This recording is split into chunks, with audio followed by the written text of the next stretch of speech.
I'll say 3, 2, 1. 3, 2, 1. Hello, Andrew. Hello. How are you doing today? I'm okay. So, what I'd like to do with you today is talk about how you are feeling about your depression and substance abuse. Has anything changed since our last session? Well, I'm definitely starting to realize that my drinking is the cause of me having so many issues at work and with my girlfriend. Can you explain? It's not like I want to drink all the time, but I start thinking about my brother who drowned, and I get depressed. And when I'm depressed, I want to drink to make the pain go away. So, you're saying that when you drink, you think about your brother passing away, and it makes you feel sad and depressed, which leads you to drinking to make the pain go away. Yes, that's how it all really started. How what really started? The excessive drinking. Then my body started getting used to it, and I was able to drink more and more without feeling anything. And is this when most of your problems started to occur? Most definitely. I understand. So what we're going to do today is continue to go over your treatment plan and treatment plan goals and interventions. Does that sound okay to you? That sounds good. A lot of the things that we've been doing has definitely helped me. Okay, perfect. So let's go back over your treatment plan problem number 1, which is to control your excessive drinking and smoking of marijuana. And so your goal initially was to stop using drugs and alcohol without relapsing. I think we talked a lot about the type of treatment that we are going to undergo, which is the self-medication model. We have discussed in our previous sessions that you have depression and that you are sad and also feeling some type of guilt about what happened to your brother drowning. You were there and it really bothers you. Mm-hmm. So when you wake up and you have these feelings of depression, or anytime you feel depressed, you find that you start drinking to kind of self-medicate to make those pain and those feelings go away. Is that correct? Mm-hmm. So what we have done is we've come up with a plan to now help you with those issues. And we talked about abstaining from alcohol is the best way to get on our path to you healing without using the alcohol as a way to, medicate yourself and to feel better. So in the process of trying to stop using alcohol, there were instances where you were relapsing in the past. So that's why our goal number 1 is to stop using drugs and alcohol without relapsing. And our objective is to write in detail all the attempts to stop using substances, and then to describe what mentally was taking place during your relapse. So I'll give you a couple minutes and you can write down, just name maybe 2 times that you attempted to stop using the substances, and then what was taking place in your mind when you went back to pick up a bottle or hang out with your friends and drink, or drink by yourself. So you can go ahead and write 2 of those things down. And these are the attempts when you tried to stop using alcohol. I think once you said it was maybe about 6 months ago that you stopped. And go ahead and write that down. You stopped 6 months ago. And then how about you write down what was taking place in your mind when you went to have that drink again? Was it a thought of your brother? Was it a feeling of guilt or shame? What was going on in your mind there? Guilt? I see guilt. Okay. And then can you write in detail about that trigger that led to the relapse? And that is our objective number 2. Go ahead, and I'll give you a couple minutes to write in detail how you were feeling.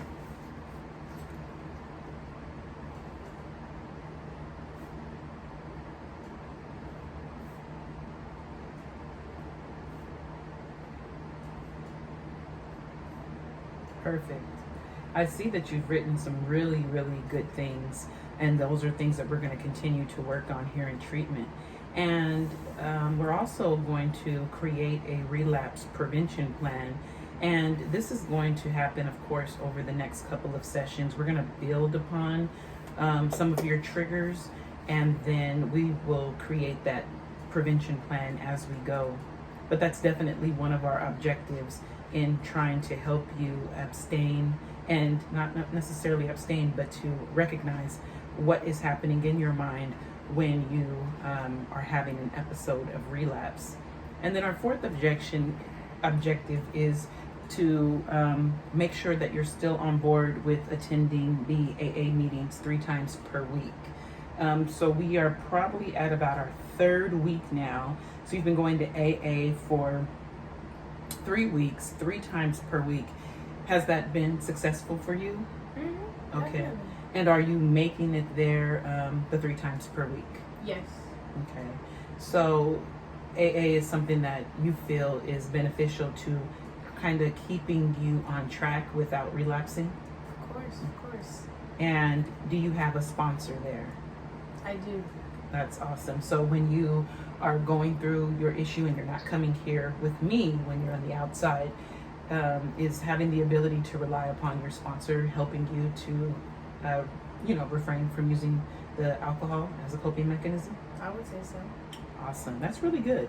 So we're going to continue with this goal, or with this problem, and meeting the goals and objectives to get you to reaching the point where you want to, or you are not excessively drinking and smoking marijuana. As of now, I know that it's been 3 weeks and you have been clean from alcohol and drugs, correct? Mm-hmm. It's really good. So it looks like we're on the right track. Our next problem or treatment plan goal that we have is you do not want to use substances to cope with depression. And I think that's an awesome goal. I'm glad that you are looking for a way to start coping without using the alcohol.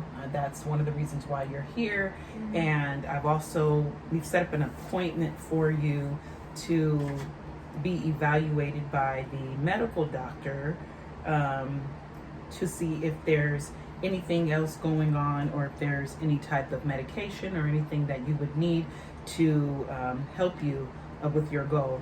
So our goal number 1 with this plan is you want to effectively manage your depression. Mm-hmm. That's right. And what we're going to do is, to reach that goal, I think we can begin to write down when you're feeling depressed. So over the past 3 weeks, these goals have been in place. Has it been effective for you to write down when you're feeling depressed? Yeah. And for the most part, when do your feelings of depression occur? Are they when you first wake up in the morning? Mainly at nighttime, I would say. At nighttime. And that's when you were doing your most heavy drinking? Mm-hmm. Was at night? Mm-hmm. Wow. Okay. So I'm glad that you were able to recognize when you were feeling depressed, and the times that you would decide that you wanted to start drinking to kind of mask those feelings. So we have been writing down how you feel when you're depressed. We're going to continue doing that. And then also, one of our other objectives was to meet with the medical provider, which we are working on. And 3, we want to come up with 3 to 4 coping skills to help you manage your depression. So rather than use alcohol or smoke marijuana when you feel sad, let's come up with 3 to 4 things that you can do that can distract you in a sense, or not even distract you, but you can use to replace the alcohol and drugs. What are some things that you enjoy? Like, what's something that you think that you would be able to do when you start to feel depressed? So say it's the evening time. and you start to think about your brother and have those feelings. What's something that is pleasurable to you other than drinking that you think will help you with those feelings? I think going on walks. Okay, go ahead and write it down. And I'm having you talk through it and write it down, because once our sessions are over, these are skills and tools, techniques that you'll be able to use outside of therapy. And the goal is to give you some of the strategies that you need to be as successful as you possibly can when you are independently, battling your depression and your issues with alcohol and drugs. Can you come up with another one? Going for a walk. Maybe hanging out with friends. Okay, now these are friends that are not drinking, I assume. Okay, and do you have a circle of friends that that don't drink that you can hang around with? You have a solid circle? Yes. Okay, that's perfect. And give me one more. Do you like playing video games, or do you like listening to music? Listening to music for sure. Okay, what type of music do you like to listen to that really gets you into that state of zen? A lot of R&B. Okay, so we have listening to music, going for walks, and hanging out with friends that are sober, friends that do not drink. That is really, really good.